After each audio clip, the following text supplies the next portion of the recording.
De onde se origina o preconceito? E por que ainda nós não conseguimos conviver com as nossas próprias diferenças? Etnias, credo, classe social. Como a doutrina espírita pode nos esclarecer tudo isso e ainda nos fazer aceitar os relacionamentos homoafetivos?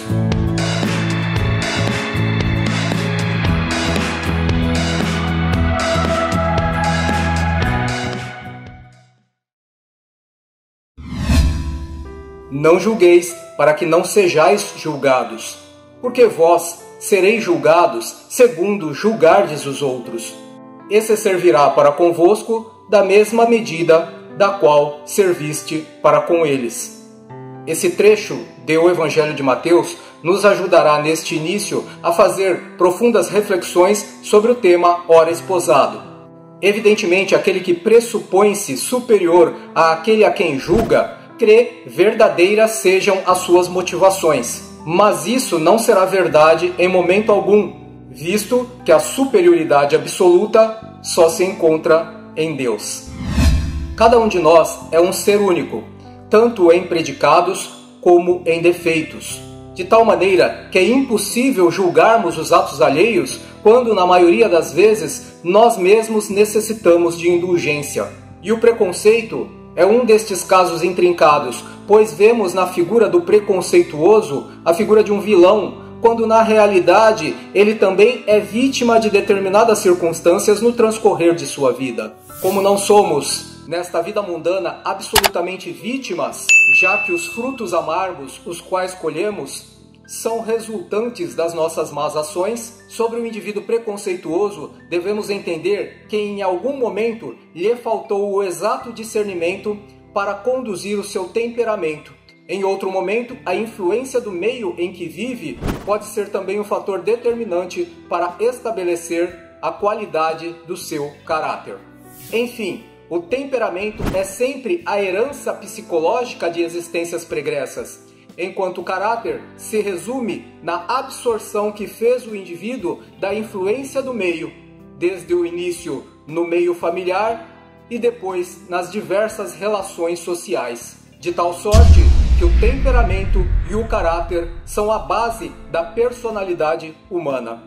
Por isso, tão importante o papel da família na moderação do temperamento e na influência sobre a formação do caráter dos filhos. Quando a família não é capaz de identificar as tendências intempestivas e imoderadas do temperamento dos filhos, ou quando o ambiente familiar é preconceituoso e ou desrespeitoso entre os elementos que convivem entre si, eis que surge o indivíduo de personalidade desajustada e incapaz de construir relações empáticas, estando, portanto, este indivíduo sempre suscetível das influências de outras pessoas que, como ele, pensam e agem de forma desrespeitosa e preconceituosa. Desde a infância, aprendendo a discriminar e desrespeitar outras crianças pelas diferenças que elas apresentam, seja pela raça, seja pela condição social e qualquer outra circunstância, acreditando sempre que este comportamento medíocre seja o natural.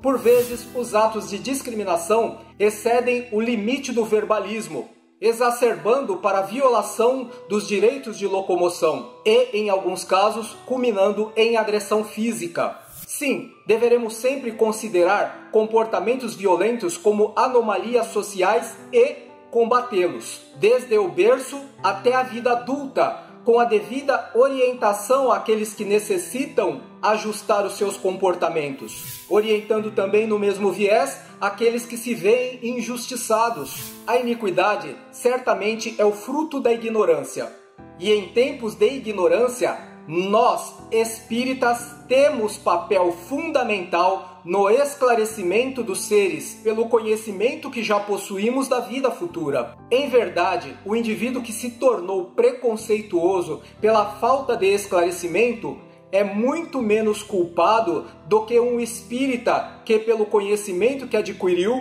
nunca julgou ninguém. Entretanto, também não se preocupou em modificar a visão de mundo do seu semelhante.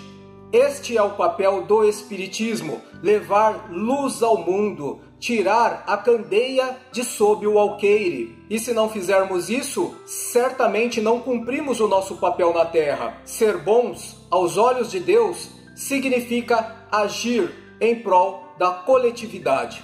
Assim, não basta que não façamos o mal, é necessário que façamos todo o bem que nos é possível, pois deixar de fazer o mal, pura e simplesmente, não nos qualifica como pessoas virtuosas. Em tempos como este, em que a tecnologia da comunicação se encontra tão avançada, não existem mais justificativas para que nós não nos mobilizemos.